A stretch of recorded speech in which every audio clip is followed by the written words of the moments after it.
మహిళా ప్రపంచ కప్‌లో భారత్ విజయంలో కీలక పాత్ర పోషించిన ఆంధ్రాకు చెందిన క్రీడాకారిణి శ్రీచరణికి రాష్ట్ర ప్రభుత్వం భారీ నజరాన ప్రకటించింది.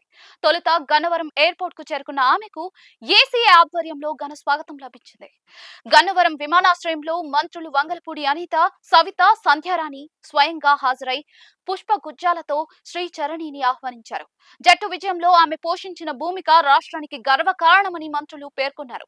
ఏసీఏ అధ్యక్షుడు ఎంపీ కేశినేని శివనాథ్, సెక్రటరీ సాన Satish Babu, treasurer దన్నుమూరి Srinivas, shop chairman ఏ రవినాయుడు తదితరులు ఈ కార్యక్రమంలో పాల్గొన్నారు. గన్నవరం ఎయిర్పోర్ట్ నుంచి బయలుదేరి నేరుగా సీఎం నివాసానికి వెళ్లి ముఖ్యమంత్రి చంద్రబాబుతో పాటు మంత్రి నారా లోకేష్ ను శ్రీచరణి కలిశారు. ఈ సందర్భంగా శ్రీచరణి మహిళా క్రికెటర్లు సంతకాలు చేసిన టీ షర్ట్ ను ముఖ్యమంత్రికి అందించారు. దానిని ఆప్యాయంగా స్వీకరించిన ముఖ్యమంత్రి శ్రీచరణి బృందం భవిష్యత్తులో మరిన్ని విజయాలు సాధించాలని ఆకాంక్షించారు. సీఎం చంద్రబాబు ఆమెను అభినందించడంతో పాటు భారీ నజరాన ప్రకటించారు. 2.5 కోట్ల నగదు పురస్కారం, కడపలో 1000 చదరపు గజాల స్థలం కేటాయింపుతో పాటు గ్రూప్ 1 ప్రభుత్వ ఉద్యోగం ప్రకటించారు. భవిష్యత్తులో తను మరిన్ని విజయాలు సాధించి యువతకు స్ఫూర్తిగా నిలవాలని సీఎం ఆకాంక్షించారు.